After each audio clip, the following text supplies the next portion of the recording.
Salam sejahtera dan selamat tengah hari kepada rakan-rakan media.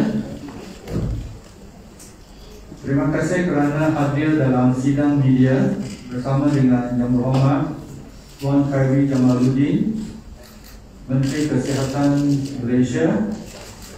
Hadir bersama adalah pasukan daripada Kementerian Kesihatan Malaysia. Kita ada Yang Berbahagia Datuk Muhammad Syafiq Abdullah, KSU Kementerian.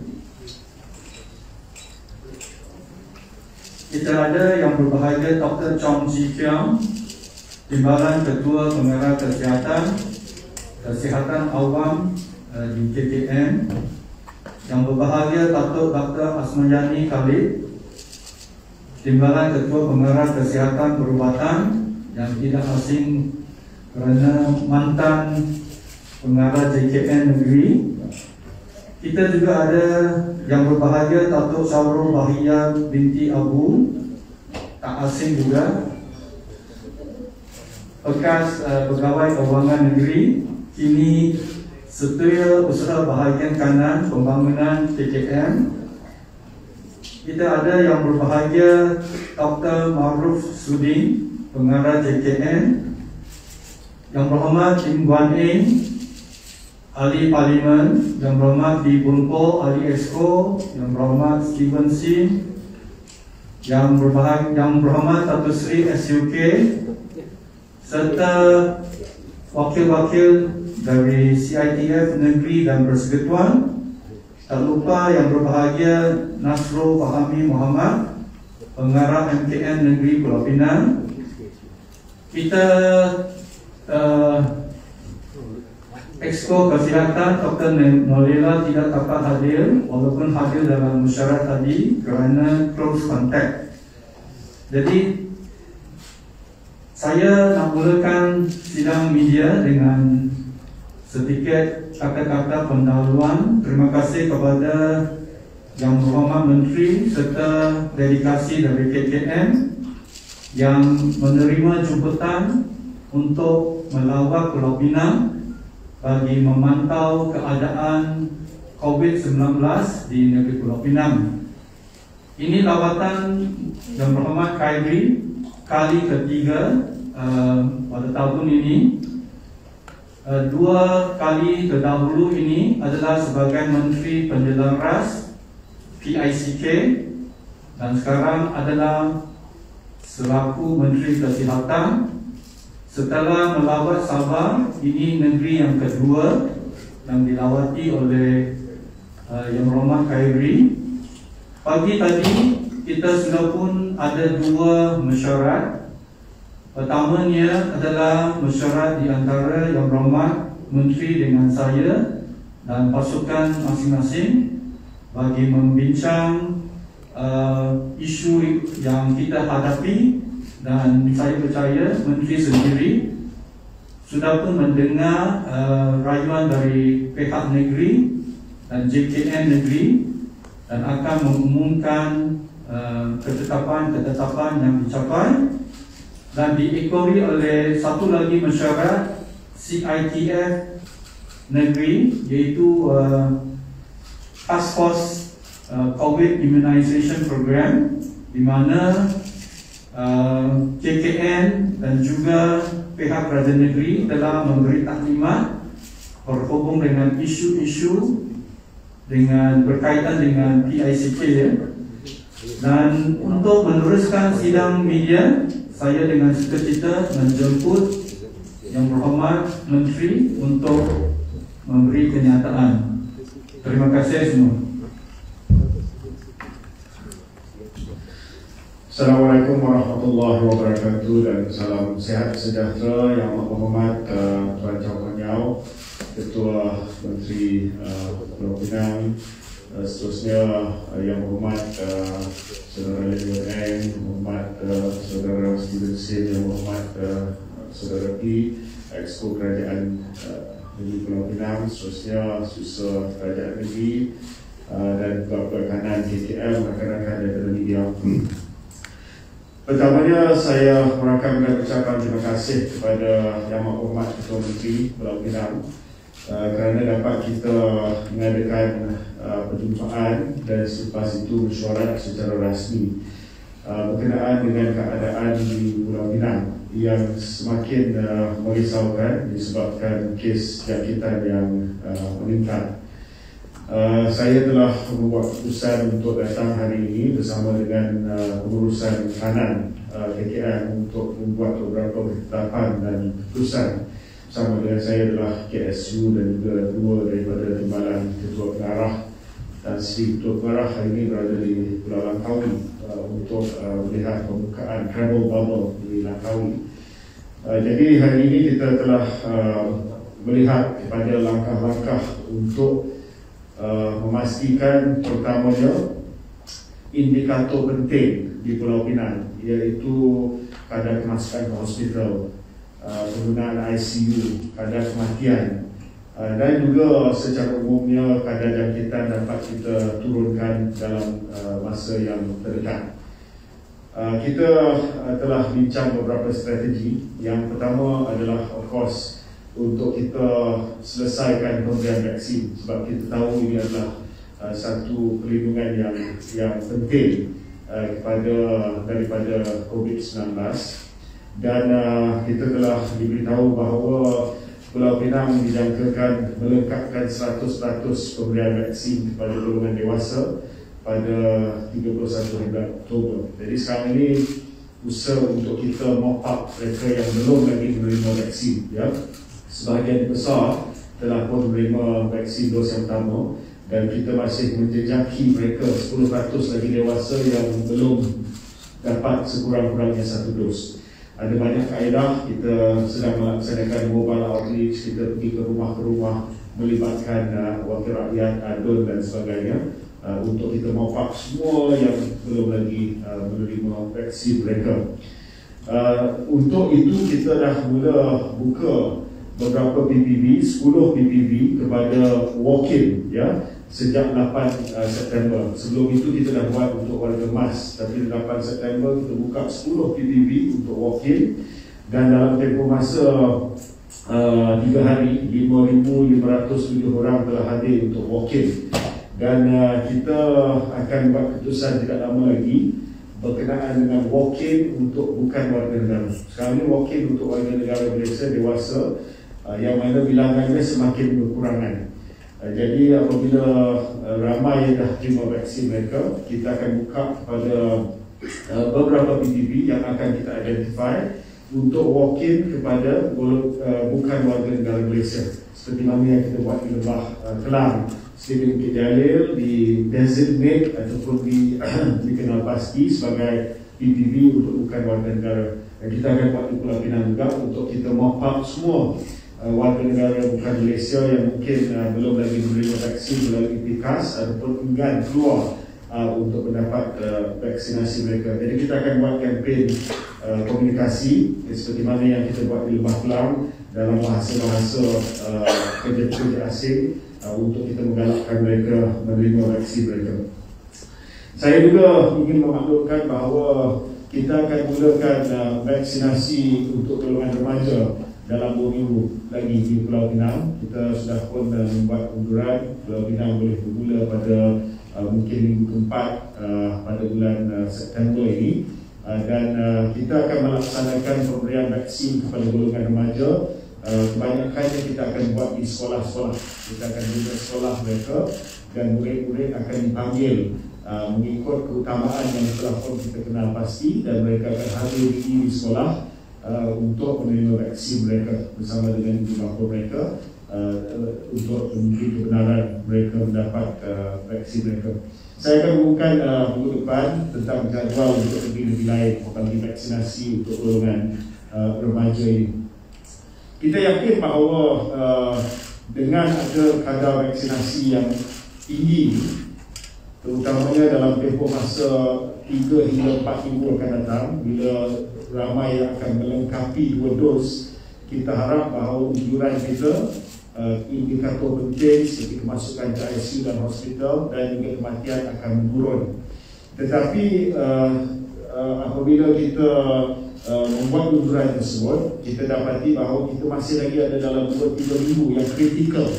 Sementara kita menunggu the full effect of vaccination to kick in Penang, for us to buy some time to reduce the burden on the public healthcare system in Penang. Jadi dengan itu kita telah membincangkan beberapa langkah, dan saya ingin umumkan bahawa yang pertamanya kita akan menambah kapasiti PKRC. Ya, sekarang ini kita ada PKRC yang utama adalah Mara Excellence Center (MEC), yang mana kapasiti dia adalah 1038 katil.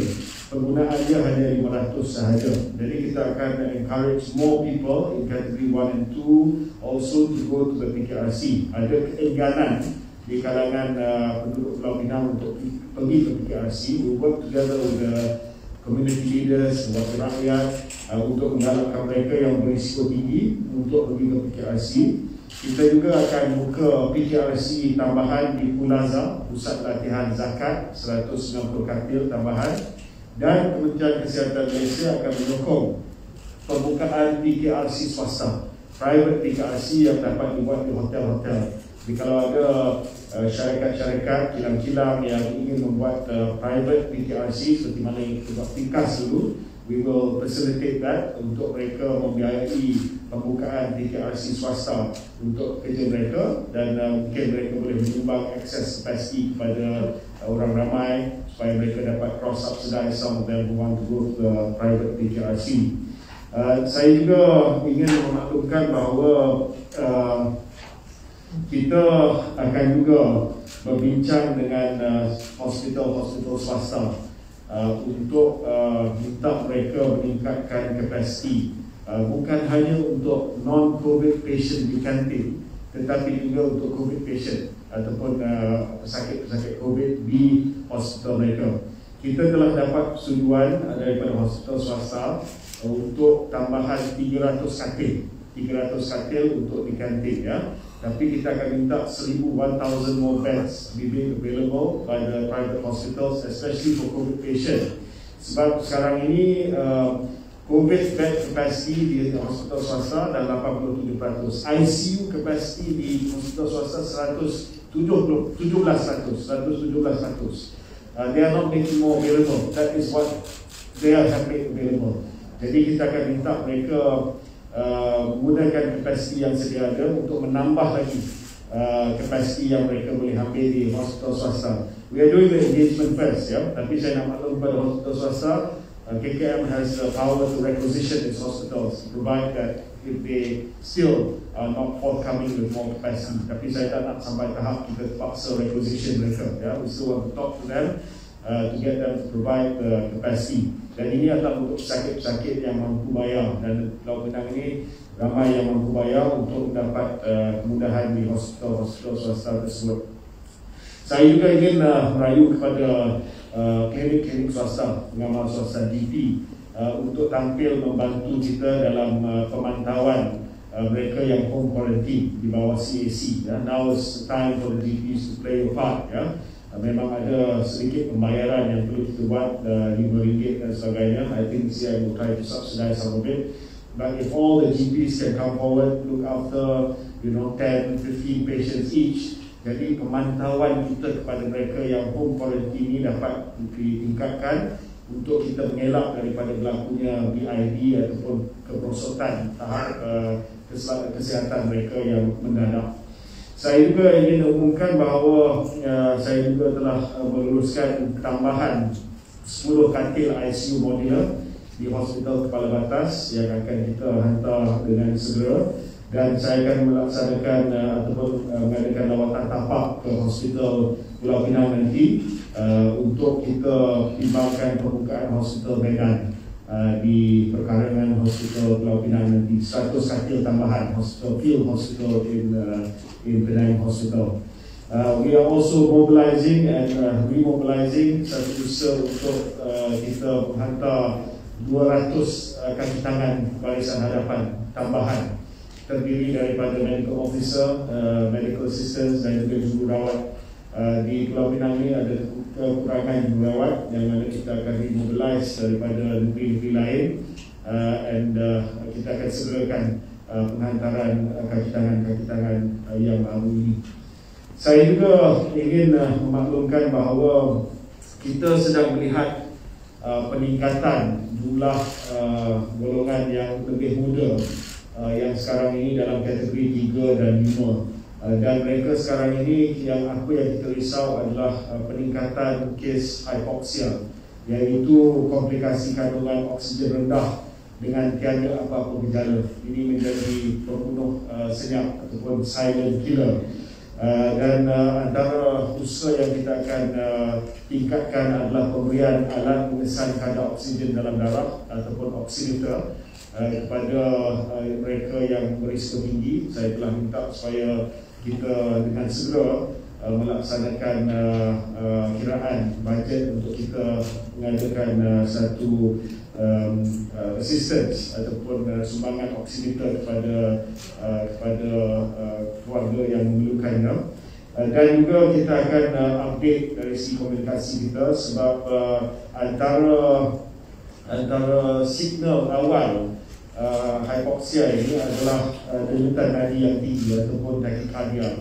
Jadi kita akan minta supaya dalam kawalan kendiri yang dilaporkan kepada CAC ini, termasuklah beberapa early signs of possible hypoxia yang berlaku di kalangan mereka yang muda ini, yang tidak ada apa-apa gejala, tetapi dalam tempoh masa 24 hingga 48 jam boleh deteriorate ataupun keadaan kesihatan mereka boleh merosot dengan mendadak, yang menyebabkan kadar BID sedang meningkat. So we are trying to intervene as far as the home quarantine monitoring guidelines are concerned, to ensure that more people look out for the telltale signs.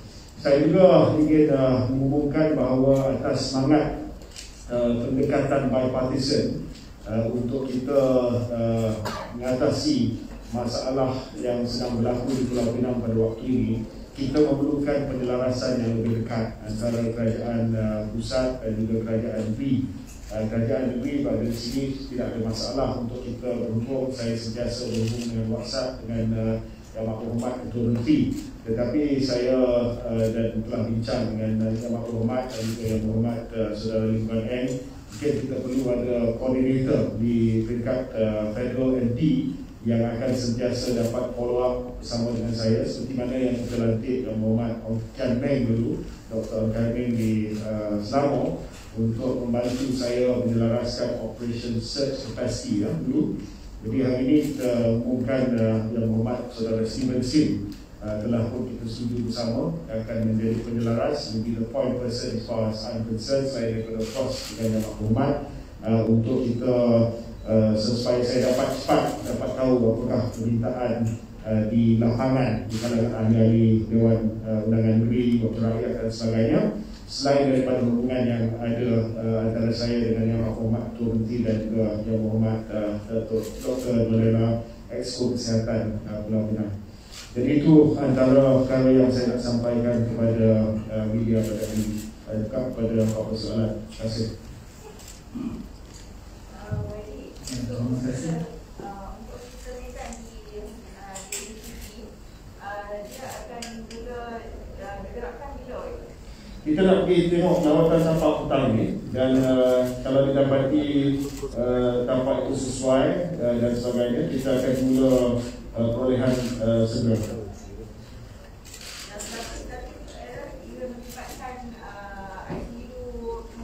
Semua jenis. Ya, Muhammad tadi yang Muhammad cakap yang lagi 2 minggu vaksinasi kepada remaja lagi 2 minggu kan di seluruh Malaysia. Pulau Pinang. Di Pulau Pinang ada berapa jumlah remaja yang eligible for vaccination dan di Malaysia katanya? 130,000 di Pulau Pinang. Ya. Di seluruh negara? Seluruh negara dalam 3 juta. Sempat tak semua ni 3 juta divaksinasi sebelum school reopening? Itu KPI kita. Sebelum awal tahun pembukaan sekolah bulan Januari ya. Januari. Ya. Tetapi kalau tanya tentang pembukaan sekolah untuk tahun ini, kita akan buat serentak. Besok Yang Berhormat Menteri Pendidikan akan umumkan pembukaan sekolah secara berperingkat untuk tahun 2021. Jadi untuk itu kita akan buat serentaklah program vaksinasi. Tetapi untuk awal tahun persekolahan tahun 2022, then we can give all by then. Okay. Ada soalan lain? What about the unvaccinated children that are calling their parents on the tourism bubble? This is a grey area. What do you suggest? Bagaimana kita nak mengawal? Ya, sudah pasti untuk mereka yang berusia 12 ke bawah, kita masih lagi belum ada vaksin yang diuruskan untuk golongan kanak-kanak. Jadi mereka ini mestilah sentiasa berhati-hati. They have to exercise public health measures, mask, social distancing. Parents have to be responsible. Bagi remaja, mungkin tak sempatlah kalau nak bulan Kawi minggu depan. Tetapi mereka akan kita start vaccinating, ya. Jadi nasihat saya kepada ibu bapa yang ingin membawa anak-anak mereka yang belum lagi divaksinasi ataupun tak boleh divaksinasi adalah berhati-hati. Walaupun mereka ada perlindungan, anak mereka tidak ada perlindungan. Dan walaupun outcome kepada anak yang kepada kanak-kanak yang dapat COVID itu tidaklah severe seperti dewasa, tetapi ada juga kes kematian, ada juga kes kategori 4 dan 5 yang kita nak elakkan. Terima kasih. Soalan seterusnya. Jadi, apa pilihan BKM mengenai ada program kesihatan yang mahu mengkaji COVID berkuarantin di pusat berbanding di kuarantin di rumah? Ya, kita dah buat pengumuman pada beberapa hari lepas bahawa bagi kategori 3 dan juga bagi kategori 2B ataupun yang berisiko tinggi setelah buat penilaian oleh CAC, memang mereka diperlukan untuk kuarantin di PKRC, ya, PKRC. Cuma hari ini kita bincang bagaimana kita dapat menggalakkan lebih ramai lagi yang berada di kategori 2 dan 1 juga di Pulau Pinang untuk pergi ke PKRC. Antara masalah di Pulau Pinang juga adalah di kalangan mereka yang kategori 1-2, tetapi kediaman mereka adalah kediaman yang tidak kondusif kepada home quarantine. Contoh, mereka duduk di dalam flat yang sederhana yang hanya mempunyai satu tandas ataupun satu bilik air, yang mana mereka terpaksa berkongsi dengan ahli keluarga, dan itu menyebabkan risiko yang tinggi bagi mereka menjangkiti keluarga mereka. Jadi I've asked JKN to look into this matter, dan kita bawa mereka yang mungkin kediaman mereka tidak sesuai untuk home quarantine, bawa ke PKRC, bawa ke pusat quarantine. Okay, soalan seterusnya kalau ada.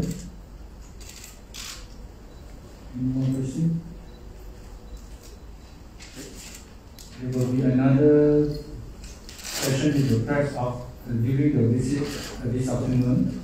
Mungkin kalau sidang ada soalan lain, mungkin pada sesi petang nanti boleh sambungkan isu-isu yang lain. Dengan ini saya ucapkan terima kasih kepada rakan-rakan media kerana melapangkan masa untuk sidang media pada tengah hari ini. Terima kasih juga kepada Yang Berhormat Menteri dan rombongan dari KKN kerana membayakan sesi dengan pihak Perdana Menteri pada pagi ini. Sekian, terima kasih.